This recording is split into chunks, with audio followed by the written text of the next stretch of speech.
rather than the smaller guys. Like that match that we just watched, the sophomore year one, that match might be the most proud I've ever been in my entire life. And that was sophomore year in the quarterfinals of states. I went back to states after that my junior and senior year, and the quarterfinals were nothing to me because all I cared about was being on the top of the podium. Now with this move, you can get to the point where you hit something like that. Say like I hit that move in the quarters, and I go through someone that was way stronger than me, someone that you put on a bench. That dude was benching 200 pounds probably 10 more times than I am. And that kid's freaking good too. So you put it there, and the one way to guarantee, as we call it, the first ring over, that my coach Franny, I think, called it that, and Rich Airy. But come here, and you get to your spot, and you're coming up here, you look up at the clock, and you got, say, 30 seconds left to make your team the state champs right now. You got to get 6 for your team to win this. So you're here, and you come here, even with the guarantee, you bring him over for this. Because right here, you're getting your back points. You're putting yourself in a cushion. He's on his back. The holy shit light is going off. He doesn't know that your arm is probably even underneath, too. He's just kicking, going nuts and stuff. So then, this is what puts him in the worst situation to then throw him to this hip afterwards. See, I throw him to that hip. After I already got my 3 backs, he's already freaking out. And I'm just calmly walking under with the big step. Now, stopping right here. Once you're here, you got this locked. You got this up in your waistline, on your thigh, right in here. So I have this up here. My dad would always yell, big step. So what that is the first step is always the biggest. Brings you straight over. And then you do your little walks and put your head down.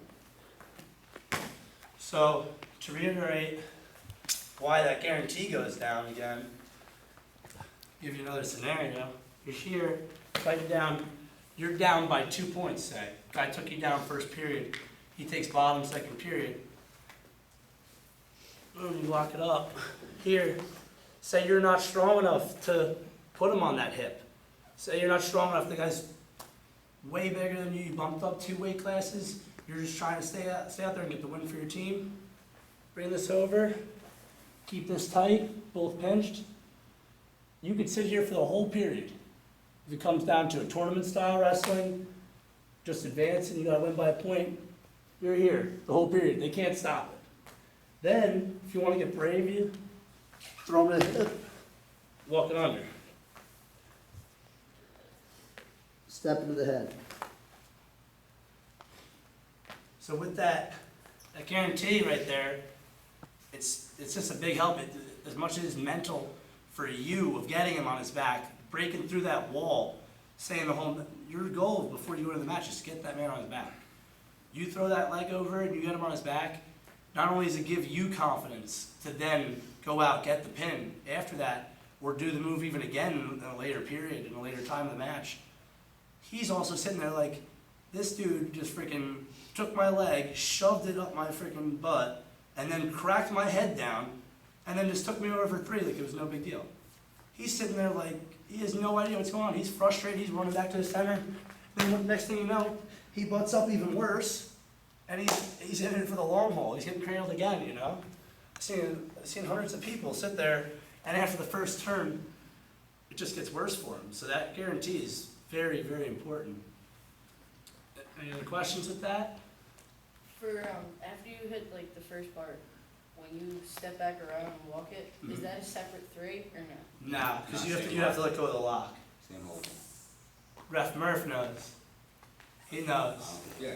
Murph usually misses the first set. I don't think He makes up for it the second time. Second set. He weighs it from up. You gotta turn him twice to get the points. You gotta throw the cigarette out first. But no, yeah, you gotta. When you get that 3 there, you're locked up and you're keeping that same lock. Don't let go of that, because when you go there and you come that lock back underneath, you're going for 6. You're not going for another 3.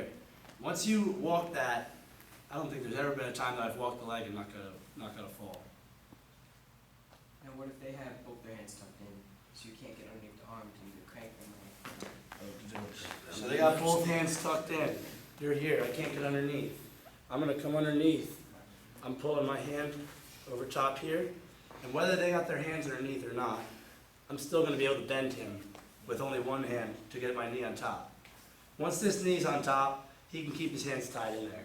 I'll fight through them, come in here, even if I have to lock, say I can definitely get through to lock my own hand, but say you have to, you can lock on his own wrist too.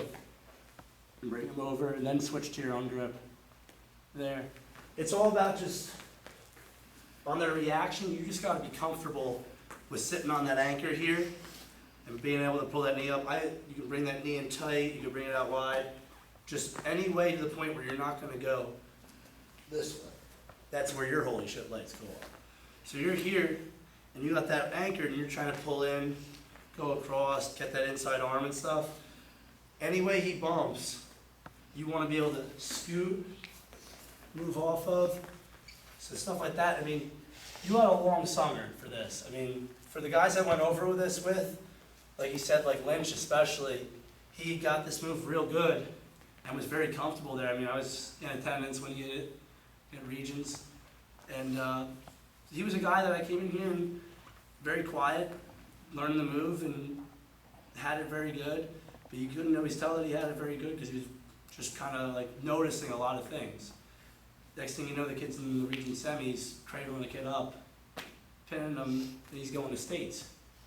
So you're paying attention to those little details. You can do drills, grab a guy, get some, I mean, you guys are all friends, you guys all wrestle for the same school, call up a guy, go work out, go do this and stuff. I mean, that's one thing I did in high school was, I had a couple guys that were on my program, a couple guys like Knobs, like Sean Brand and stuff, that as much as, I mean, you guys, I'm sure you guys all sit there, I hate wrestling, I hate cutting weight.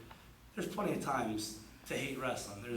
That's way, way down the road. That's when you're fighting a wall in college when you can't beat somebody, and then you go in, you train for a couple more hours, and then you beat the person.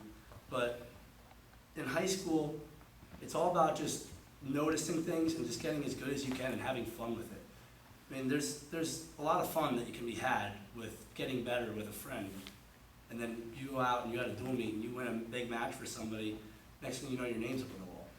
It's a lot of pride, you know, it's a lot of fun stuff that's involved with going over the little details with that. But, well, a little bit of a tangent there, but